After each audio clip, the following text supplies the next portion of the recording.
Video trước là tôi đã giới thiệu cho các anh chị mẫu bông gió hình tròn, và hôm nay tôi sẽ chia sẻ cho các anh chị mẫu gạch bông gió hình vuông.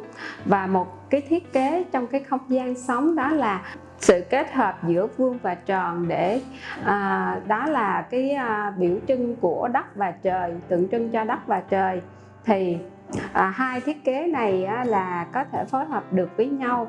Các anh chị có thể sử dụng mẫu Schiffer kết hợp với mẫu hình ruộng bậc thang, hoặc là các anh chị cũng có thể sử dụng cái mẫu phi 1, phi 2 là ruộng bậc thang, hình vuông, hình tròn kết hợp với nhau.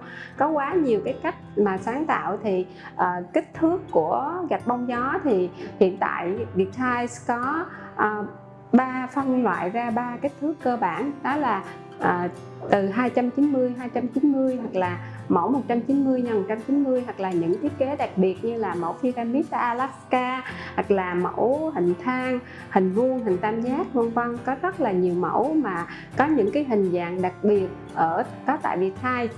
Thì đây là một cái cách mà chúng tôi giới thiệu cho các anh chị về cái mẫu gạch vuông, và các anh chị có thể phối nhiều cái cách khác nhau để tạo ra cho công trình của mình thêm đẹp hơn.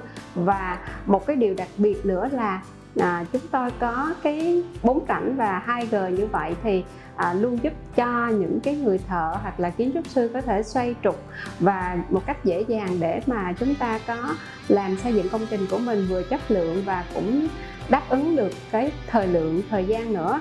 Cho nên là hàng ngày Vietiles luôn luôn nỗ lực hết mình để mà phối hợp với cùng đồng hành với nhau để mà tạo ra những cái thiết kế đẹp và cho các anh chị những giải pháp. Ngoài ra đó là cái chất lượng chúng tôi luôn quan tâm đến, để mỗi công trình của chúng ta vừa đẹp vừa nghệ thuật và cũng phải an toàn.